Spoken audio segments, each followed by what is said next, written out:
Good day to you, Ninth and O. This is Devotionables, brief devotions for busy people. I'm Brandon, one of your ministry assistants. It's good to be with you today. Our Bible reading brings us to the book of Micah. And in this book of prophecy, the prophet Micah brings a message of approaching judgment to Jerusalem. And we find that in chapters 1 through 3. And then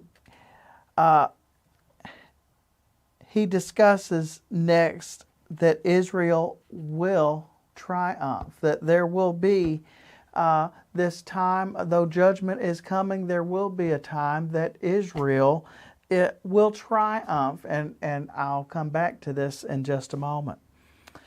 And then in the last two chapters, chapters 6 through 7, we see that this idea of judgment and redemption that comes back into the book. So briefly, there's your bird's eye view of looking at the book.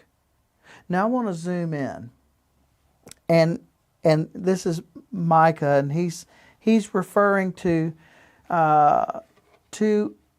Jerusalem, to Israel, and that though there be a remnant that will be scattered, this remnant of the people of God will continue to endure. In fact, that Jerusalem would be restored, and he gives to you and I and to the people of this time in chapter 5 a certain promise. Look with me in chapter 5, verses 2 through 4. That read, "But you, O Bethlehem Ephrathah, who are too little to be among the clans of Judah, from you shall come forth from me one who is to be ruler in Israel, whose coming forth is from of old, from ancient days.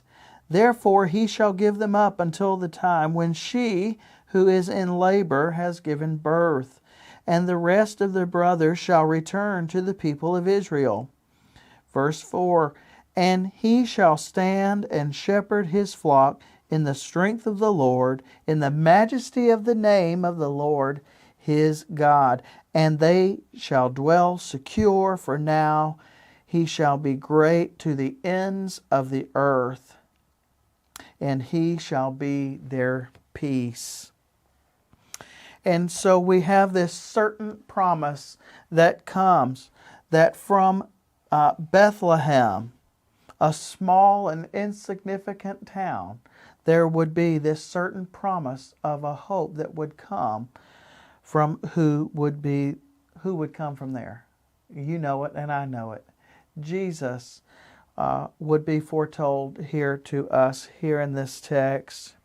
It's interesting to note that God often uses that which is weak to confound the strong, thinking that a Savior would be born in such a small area such as Bethlehem. How are you with waiting?